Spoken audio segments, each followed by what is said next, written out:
And we are back, ladies and gentlemen. Appreciate y'all for tapping in with us on this lovely episode of the Doing All Right. The break will probably be up by the time y'all get this. So after you're done here, go watch a good episode of the break. I think we had a pretty good show today, pretty spirited episode there. And of course, we're gonna come here with some brand new content on the Doing All Right here for the Crown Globe. I like your vest, Bryan Broaddus. What's going on? Thank you, man. I appreciate that. I know a lot of people have been asking. You're copying my swag. I saw you wearing yours yesterday. So yeah, I feel like this studio, by the way, is super cold. The building, the gentleman who runs the maintenance for the building came in yesterday. I was talking to him. I said, he says, is the temperature fine for you? I said, sir, you can't make it cold enough for me in this place. So yeah, I had to put on our vests. So I know a lot of people are asking about it, and hopefully, like I say, once we get things up and running, we can provide vests for folks that are interested in that with our logo on them and other things that as well. Like Voch has got his glassware that we all need to purchase as well. So check that out. He's got those things ready to roll. So go get you a glass, and I'll work on getting the vest. Also, if you would like to make a purchase for some Salt and Pepper Lounge glassware, the link is in the description. But Bryan, a friend of the show, Zach Golston, you know, he'll pop in and do some giveaways here or there. Zach Golston said this. He said, Voch, I want to purchase 2 sets of your glassware, and you can give it away for free to 2 people via contest, however you want to do it. Okay? Oh, wow. So, cool. First of all, shouts out to Zach Golston. And this is what we'll do. This is what we'll do. Leave a comment. Go over to the last episode of The Break. Wait till that video comes out. Not the live stream, but the video. Me, Bryan, Nick Eman today. Go to that episode of The Break. Go in the comments and go hashtag Crown 2025. Okay. Crown 2025. And out of those people, I'll pick 2, and you get some free salt and pepper glassware. Well, thank you, man. Appreciate that. It's very nice. So shouts out to Zach Golston.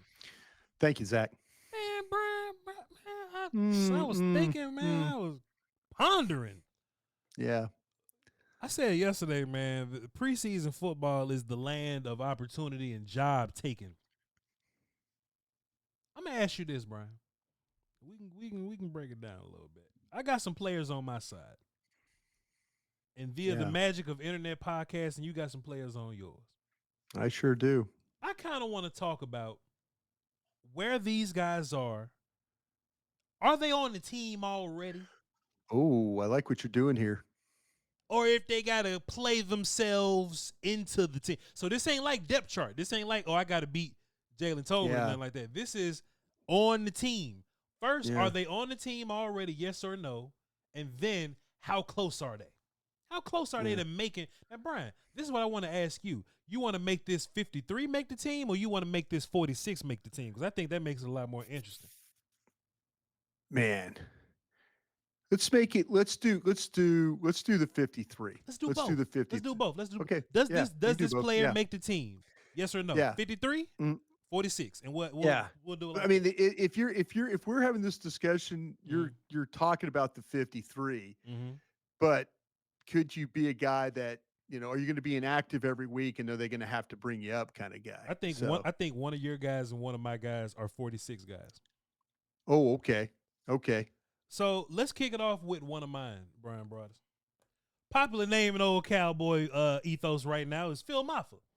Okay. Phil Maffa. We talked about running back dynamics. We talk about taking guys' jobs. And I said earlier on the break, I didn't make this point, but I did say earlier that I'm not married to the old running backs. I need the old running backs to kind of show me something. And I mean Williams and Sanders.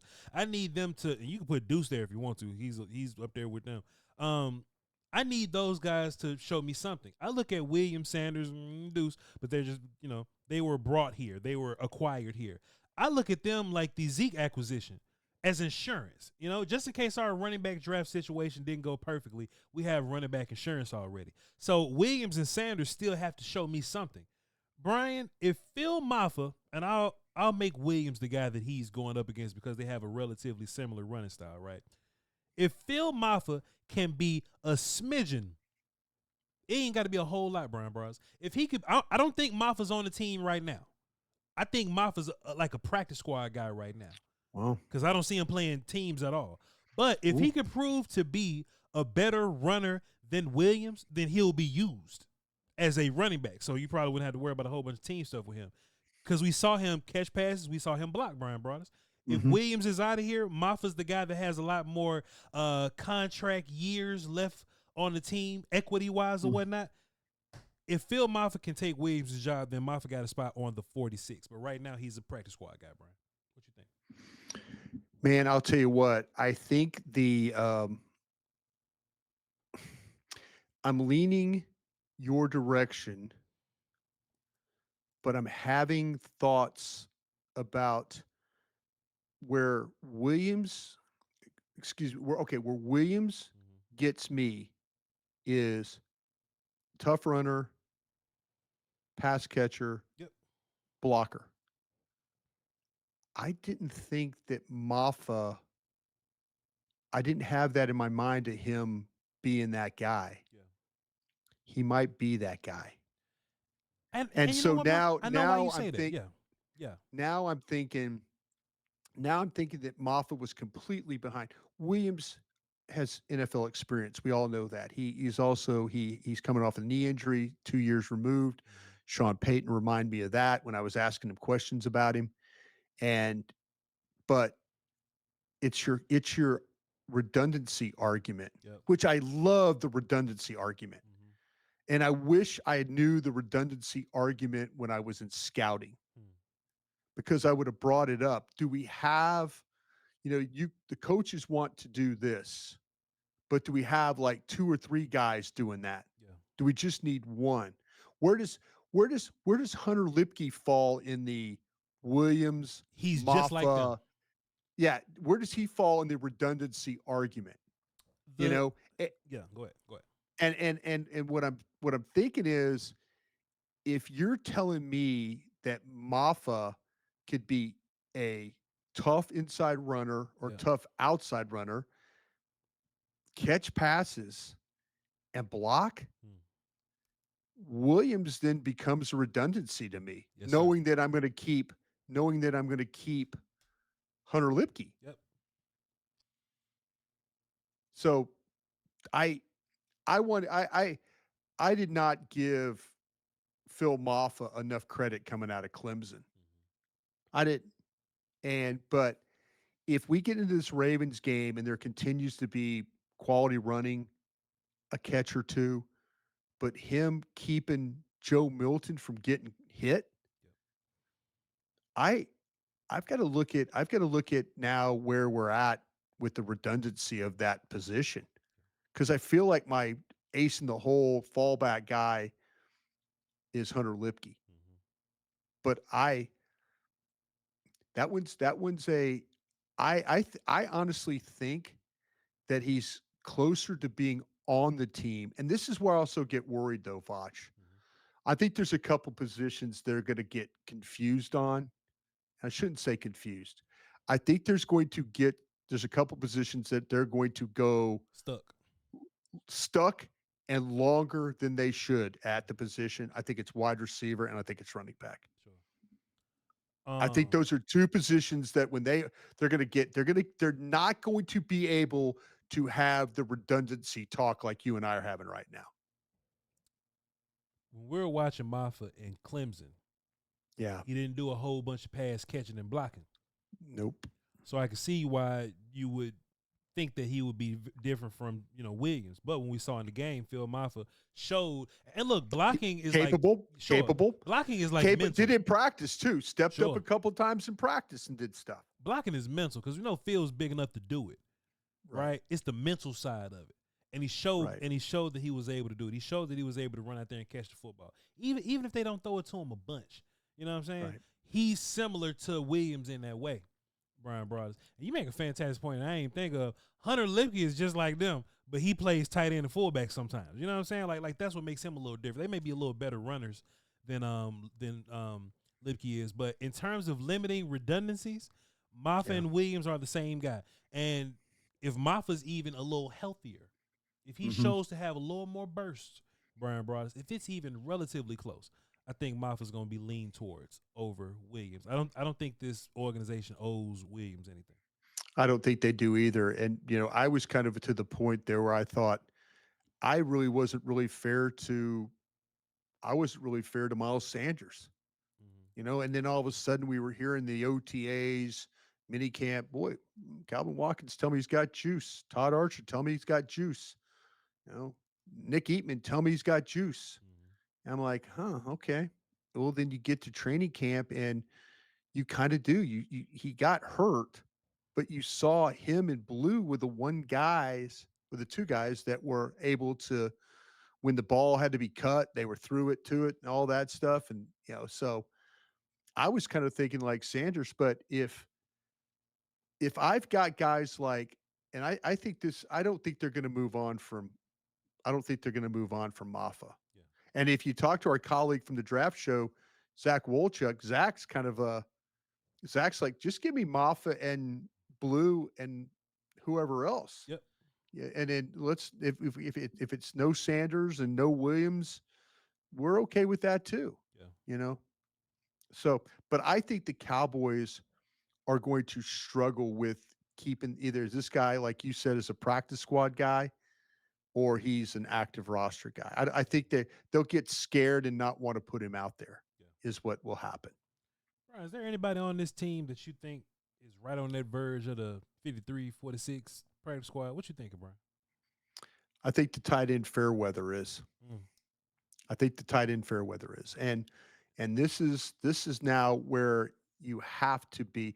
And Voch, maybe this answered my question, because last night I was talking to somebody about this. And I asked the question of like, why is Fairweather and like Neville and those guys over Stevens, why are they over with a coach working on blocking and not part of the offensive, when they go with the guy told me it's like probably because they don't know how to block. That they're trying to make them, they're trying to work on their techniques and get them better instead of throwing them out there to, with being part of the team stuff. They keep them over on the side and they're working on where to put the hands, where to put the head, where to put the feet, how everything works. Yeah. And they're trying to make these guys better blockers is what they're trying to do. Yeah. So makes sense.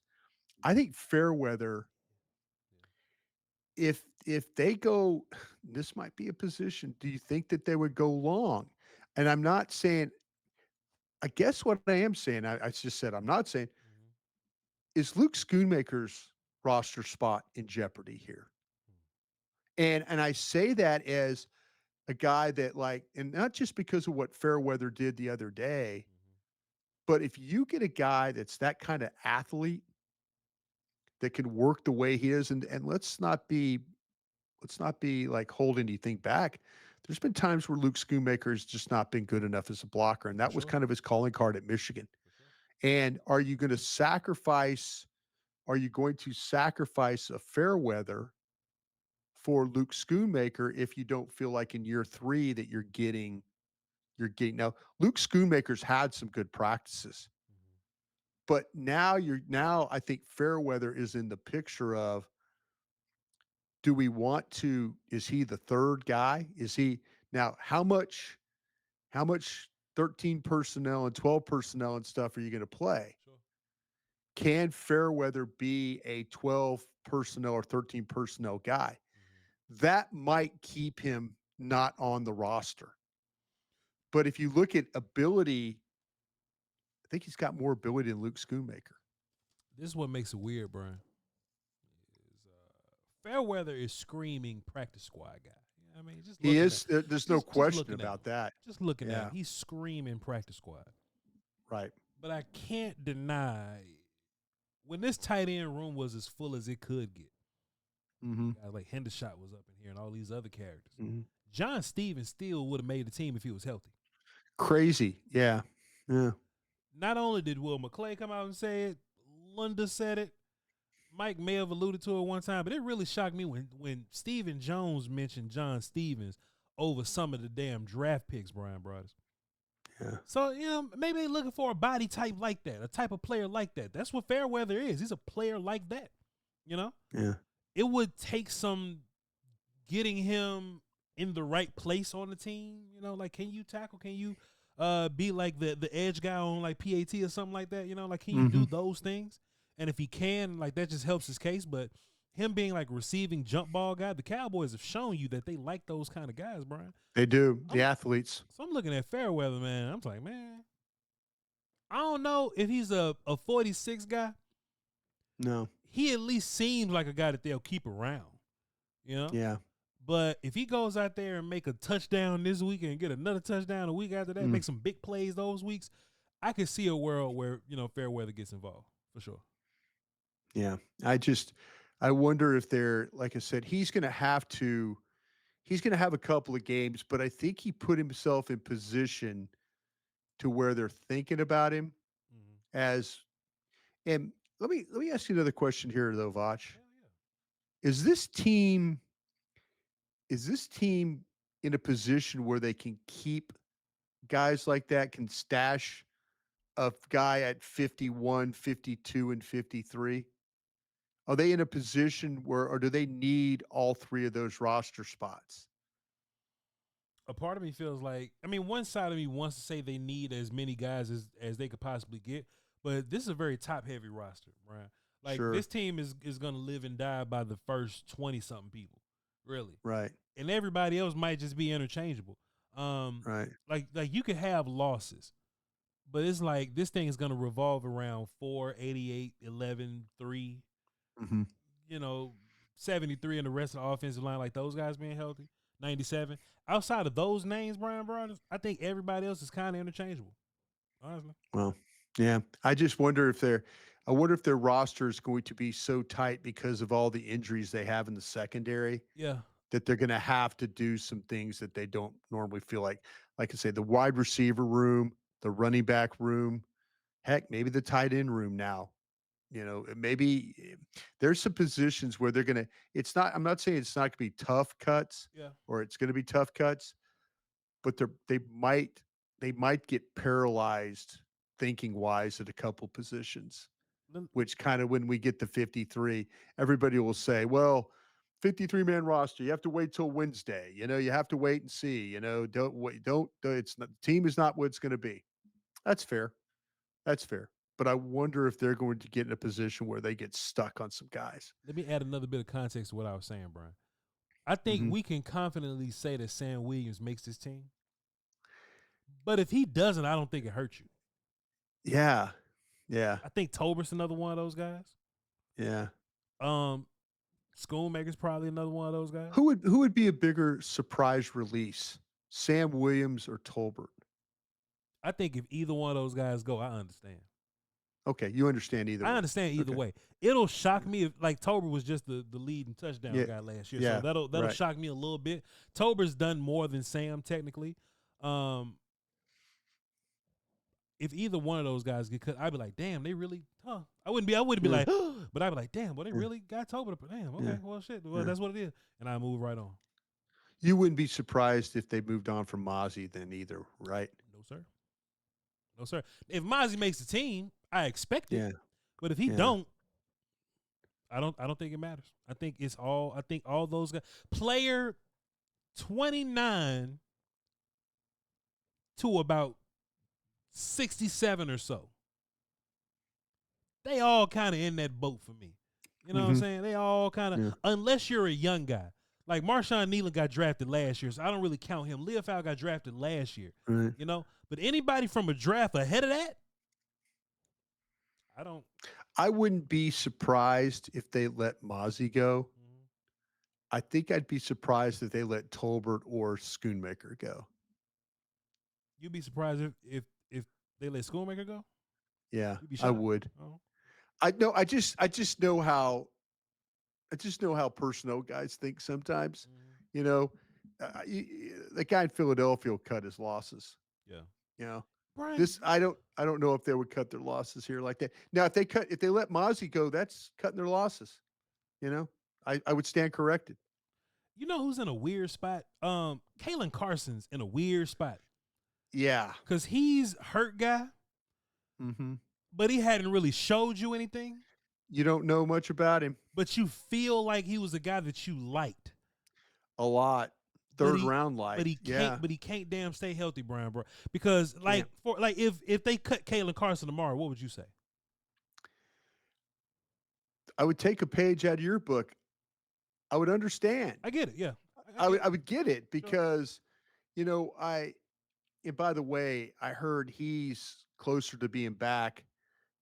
Butler will be several weeks. Kalen Carson needs a preseason game real bad.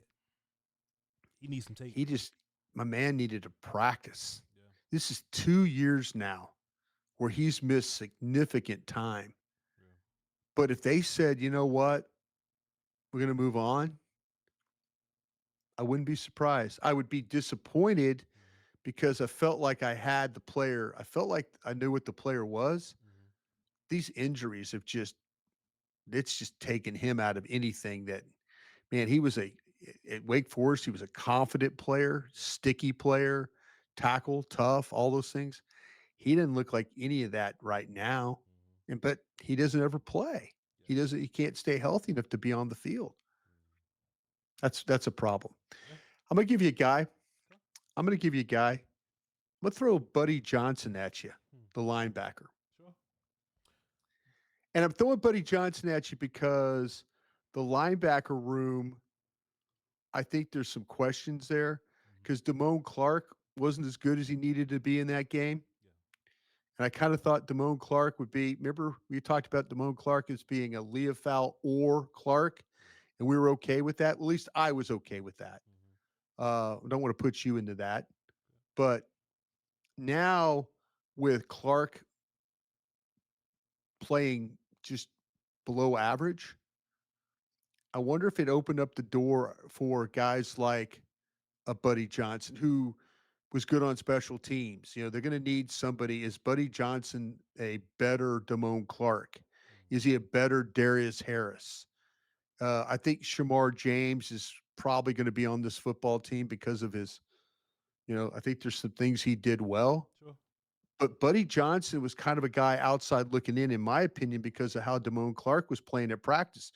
I think you were very astutely mentioned that on the break today that, Nick Eatman asked, who's a guy that's looked good at practice? And Damone Clark has looked good at practice. He just didn't look good at the game. Mm-hmm. So I wonder if a Buddy Johnson's kind of put himself in position, or is that going to be Shamir James' spot? Yeah. Buddy, at least they know they have the veteran stuff with him. Right. Like I mentioned earlier on the break, I think Shamar would be a really good spot player. Like, hey, this is your job for the week, or you're on special teams or something like that, or your job is to just like spy Jalen Hurts for a week or something like that. I think Buddy Johnson does more linebacker. Like, if you need a linebacker for a long time, I think Buddy Johnson fills that role a little bit better for you.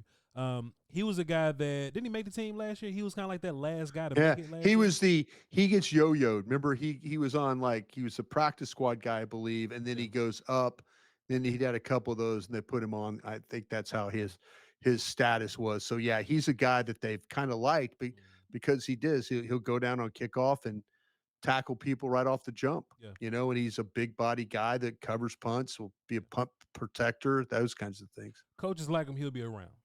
So I'll say he's a practice squad fringe 53 guy, but gotcha. But he's here though. He's here. I think the fact that I think if Damone Clark would have played at the level that we saw him practice at, I think Buddy Johnson's kind of not a factor here, but I think Clark opened it up for some guys to get opportunities. Let me give you one more, Bryan Broaddus. What about because we're doing a fantastic job here? What about La'el Collins? Is he a really good preseason game away from being in this offensive line conversation? And we were talking about, going long somewhere, right? Yeah.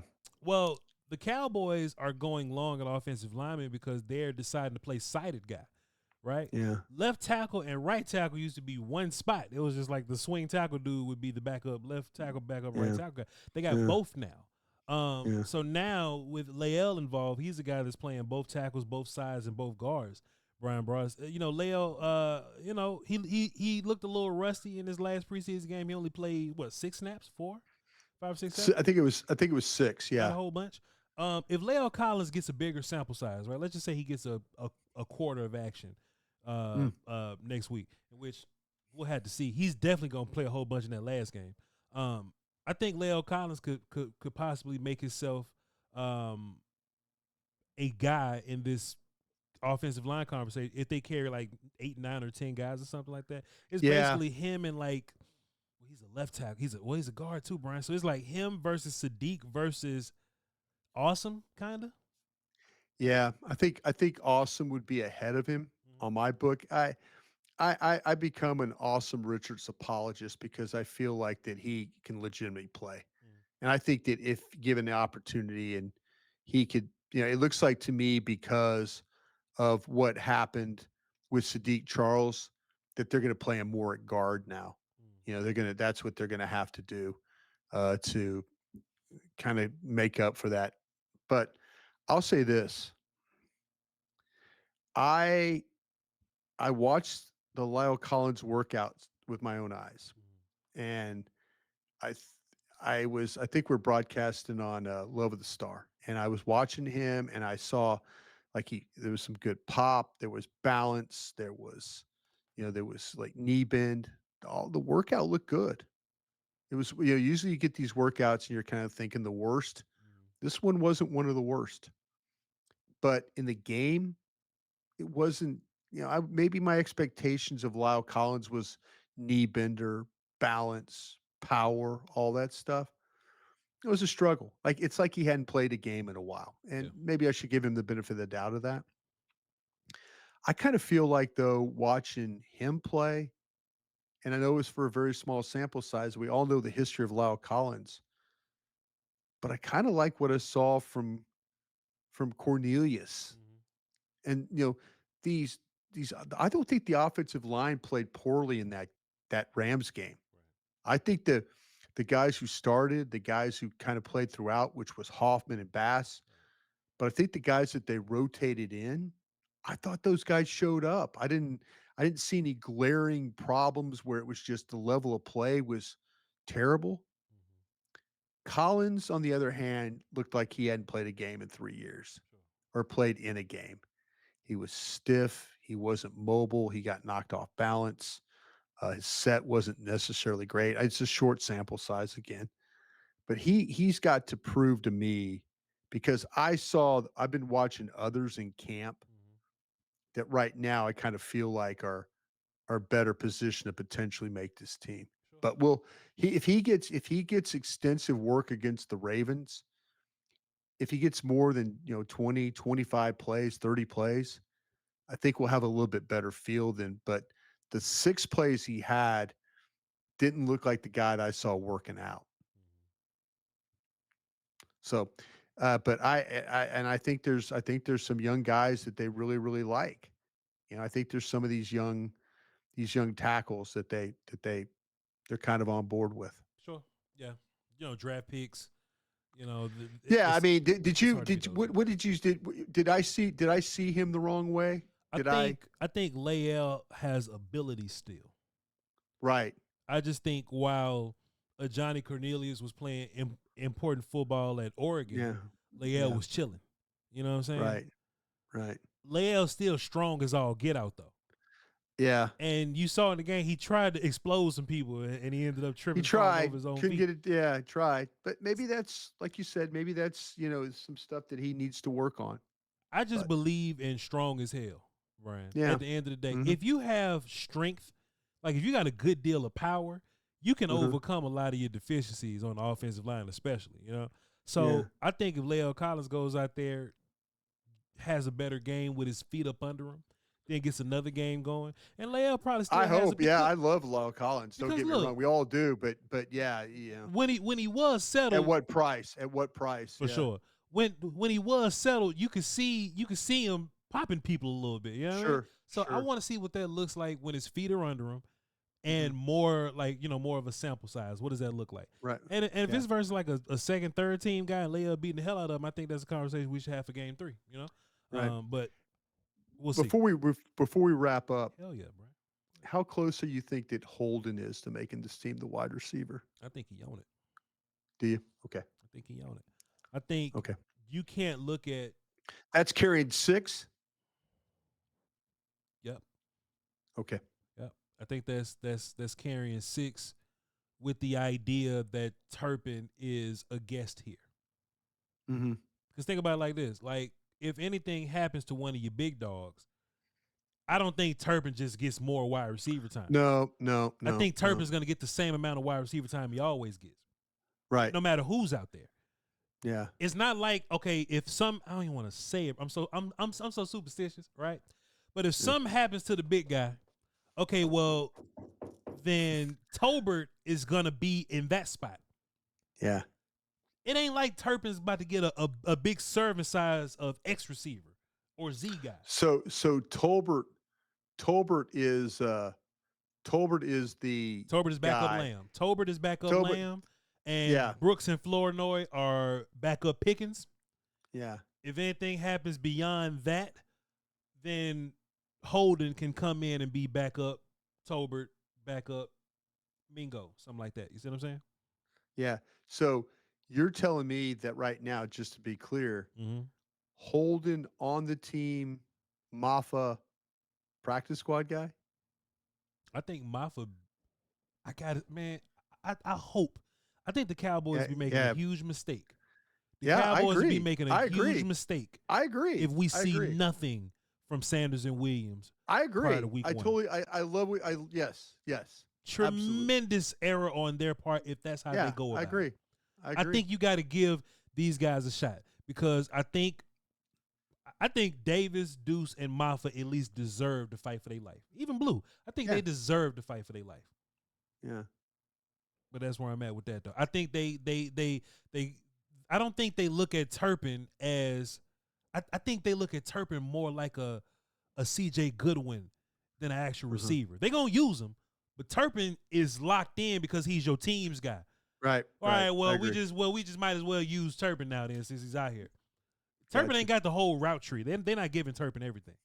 So in my mind, that's 5 receivers plus Turpin plus 1. Yeah.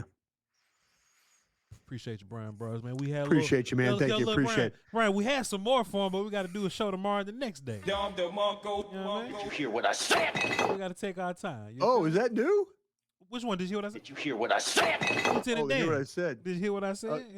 Hear what I said? I appreciate that. Yeah. So should be good. We gotta. I might have to take a look at the Ravens, watch their preseason game, see what they did. It looked like they got a little scary. They kind of beat up on the Colts a little bit, right? Yeah, for sure. We're gonna have to figure something out.